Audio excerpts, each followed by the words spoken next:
ესენი არ არიან ნამდვილად ჟურნალისტები, ესენი არიან პროვოკატორები და პროვოკატორსა და ჟურნალისტს შორის ძალიან დიდი განსხვავებაა. უბრალოდ ჟურნალისტის მანტიას არიან ამოფარებულები და გეტყვით რატომ?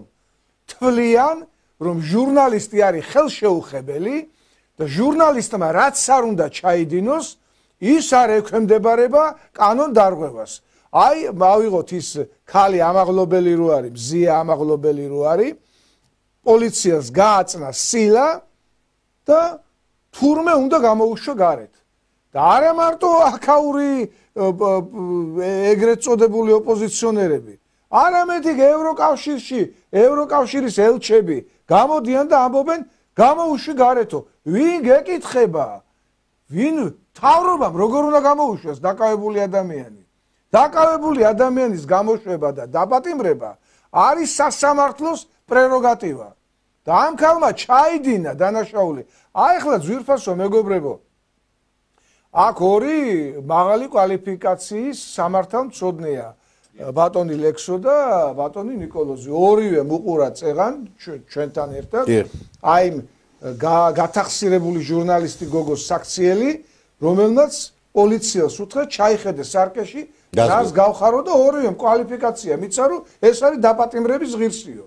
რატო არ აპატიმრებთ? მე ხელისუფლებას მივმართ. არა, დაკავების მინიმუმ, მე ხა დაპატიმრება ცოტა შეიძლება ადმინისტრაციული დაპატიმრება. დაპატიმრებაში დაკავებას გულისხმობ, რომ წაიყვანო და დააკავო. ნუ შეიძლება არასწორი ტერმინი ვთქვი. უნდა დააკავო და დაიწყოს საქმის განხილვა. რას ნიშნავს ეს ტერმინი ჩაიხედე სარკეში, რას გავხარ? და ყველამ ჩაიხედო სარკეში. ყველამ თავის და 70 წლის ქალსო როგორ დაუშინეთო კვერცხიო და ვიქტორ ორბანი რო იყო ჩამოსული აქ, ჩვენი უდიდესი მეგობარი, ქართველი ხალხის უდიდესი მეგობარი და მას რო დაუშინეს კვერცხები, ის გვარამიამ განაცხადა დემოკრატიის გამოვლინება იყო კვერცხების დაშინაო, ესო კანონში ჯდება და დემოკრატიის გამოვლინებაო და სალომე ზურაბიშვილს რო დაუშინეს კვერცხები, უარესის ღირსია სალომე. ეს თურმე როგორ შეიძლება ეს კრიმინალი ყოფილა. აი ასეა ძმაო, როცა შენ ღალატობ შენს ერს, შენს ქვეყანას, ჩადიხარ, ევროკავშირი იქნება თუ რა კავშირიც არ უნდა იყოს და აბეზღებ შენ ერს და მოითხოვ შენი ხალხის დასანქცირებას, მოითხოვ შენი ქვეყნის ეკონომიკის ჩამოქცევას, შენ ამ ქვეყნის შვილი არ ახარ.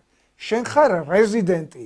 აი ზუსტად რაც გვარამიამ უწოდა, რეზიდენტი ქალაო, ოღონდ წინ 300 რო დაამატა. აი ზუსტად ეგ არის სალომე ზურაბიშვილი.